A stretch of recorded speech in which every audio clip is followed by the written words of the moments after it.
Estamos inaugurando un nuevo ciclo, estamos muy creativos en Comarca Así, y la idea es aportar, arrancando con un pensador como Jorge Bolívar, justamente a pensar y a pensarnos nosotros mismos, porque los argentinos no nos pensamos, no nos reconocemos, y esto es una visión de reconocer nuestra geografía, nuestra vida, nuestra política, es una visión geopolítica. ¿Por qué no nos contás, Jorge, qué es la geopolítica? ¿Y para qué nos sirve a los argentinos recuperar esta visión que la tenemos tan abandonada? Sí, vos sabés que la geopolítica en realidad se presenta como una ciencia, pero es una ciencia muy singular y que ha sido tremendamente discutida, porque los inventores de esta ciencia fueron primero los ingleses, la usaban con un sentido imperial, y después los alemanes con el mismo sentido racista. De manera que empezó mal la geopolítica. Tiene mala prensa. Tiene mala prensa, exactamente. Pero lo cierto es que si uno se pone a pensar la cuestión, la geopolítica habla de la unión de lo que llamaríamos el hombre con su tierra. Es decir, es lo que Kusch llamaría, digamos, la geocultura, en el fondo, ¿no? Porque hay una cultura que une al hombre con la tierra. No es lo mismo vivir en una llanura que vivir frente al mar o que vivir en una zona más desértica o en la alta montaña.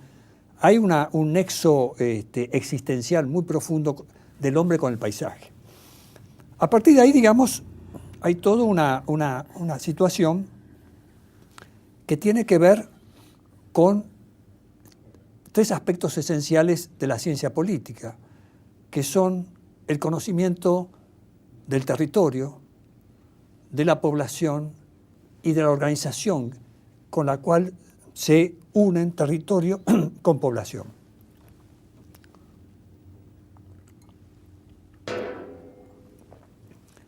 Esto, vos sabés que actualmente un filósofo ya muerto, pero de enorme trascendencia, a esta cosa no la llamó geopolítica, sino que la llamó biopoder.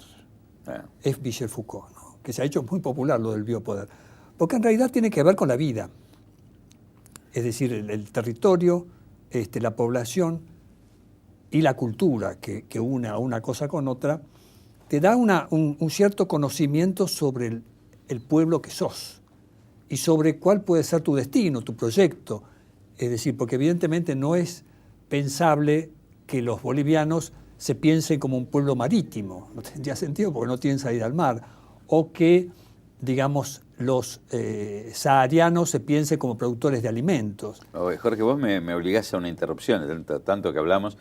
En una investigación tuya, una de las tantas, pero una muy, muy querida, que es tu aporte en el proyecto Umbral al proyecto del 80, el proyecto del 80 también tuvo una visión de nosotros mismos, pero enajenada. ¿Por qué no nos explicas esto? Bueno, claro, el problema es que el proyecto del 80, Cirigliano, que fue un poco nuestro conductor metodológico de ese trabajo, le llama el proyecto de europeización consentida. El pensador más importante de ese proyecto, es decir, el modelizador más importante, es Alberdi. Yo te cuento dos frases de Alberdi que son notables, ¿no? Alberdi, en un momento dado, escribe, dice, así como Sócrates decía, conócete a sí mismo, hoy en la época que vivimos, era 1850, dice, lo fundamental no solo es conocerse a sí mismo, sino conocer al pueblo en el que uno vive.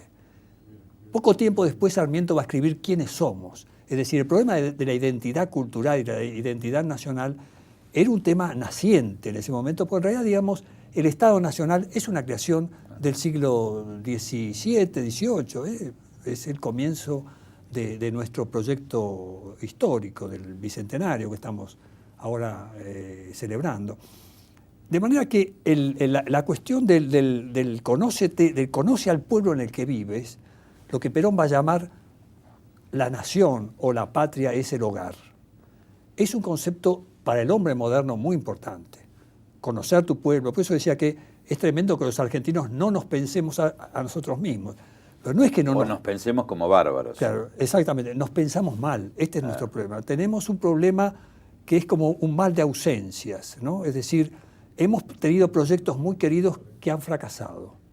De manera que nos cuesta asimilar, reconstruirnos, cuando tenemos muchas posibilidades de conquistar espacios quizás no tan plenos como aquellos que perdimos, pero que tengan cierta plenitud. Y nos cuesta encontrar el nexo que nos una de vuelta culturalmente. Nosotros lo hemos estudiado en el Umbral con Armando Polatti, el tema del antiproyecto, es decir, cómo ese nexo, ese vínculo, esa vincularidad simbólica y existencial entre los argentinos está muy debilitada, está muy quebrada.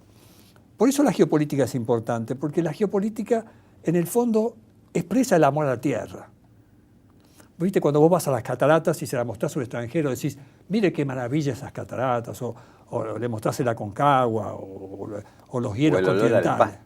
O la llanura, claro, como decía Carlos Astrada, ¿no? O la Pachamama para nuestros primeros habitantes. Es decir, pero uno viste que se hace como dueño, y cuando vas a un país extranjero dice, qué lindo lugar que tienen ustedes, decimos, no es tuyo, ¿no? Es decir, o lo comparás con lo que tenés. Yo me acuerdo cuando yo conocí las cataratas del Niágara, a los guías que nos llevaban, le dije, esto no tiene nada que hacer con las nuestras del Iguazú, estas son unas cataratitas al lado de las nuestras, porque es cierto, están muy acotadas, además acotadas por edificaciones, no hay selvas ni nada más que el río. De manera que hay una cuestión importante, porque el amor a la tierra significa también el conocimiento de los recursos que esa tierra tiene. El desprecio del valor de esos recursos es tremendo. Lo que Perón más enseñaba, es decir, valoren los recursos naturales que tenemos. Es decir, porque esos recursos naturales sirven para la vida de un pueblo, pero además son envidiados por los imperios. Los imperios trabajan, eso lo cuenta Hannah Arendt, tiene una frase fantástica que dice que nunca ningún imperio, aunque, digamos, deje de tener poder imperial, va a dejar de tener como propio los recursos naturales de las colonias que tuvo. Es decir, las tienen sus fichas, qué tiene cada uno. O aspira a tener. O aspira a volver a tener en algún momento, claro, porque los imperios nunca dan por sentado que han terminado su tarea. Vos fíjate que además vivimos en una época de los satélites, ¿no? La época, digamos, estamos vigilados por satélites. Y los satélites, una de las cosas más impresionantes, es que han permitido un rastreo de todos los recursos naturales, pero inclusive, según el color de la tierra, dicen, bueno, allí hay oro, allí hay bauxita, allí hay hierro, inclusive en los lugares más inaccesibles, en las altas montañas. Por eso también tenemos todos estos problemas que tenemos ahora con la gran minería, que si uno la analiza, está trabajando en la cima de las montañas, pegada a los glaciares. Eso es consecuencia no de investigaciones que se han hecho, sino de investigaciones satelitarias. Son las fichas que los poderosos ceden a los grandes capitales para que ellos incrementen sus negocios, de manera que alcanzar una sabiduría geopolítica real, donde uno valore lo que tiene, es una cosa muy importante. Yo lamento que no se estudie geopolítica en las universidades argentinas como se estudia en Brasil.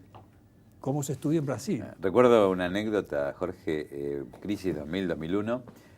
Yo estaba por Jujuy, Cerro de los Siete Colores. Estaba paseando, conociendo.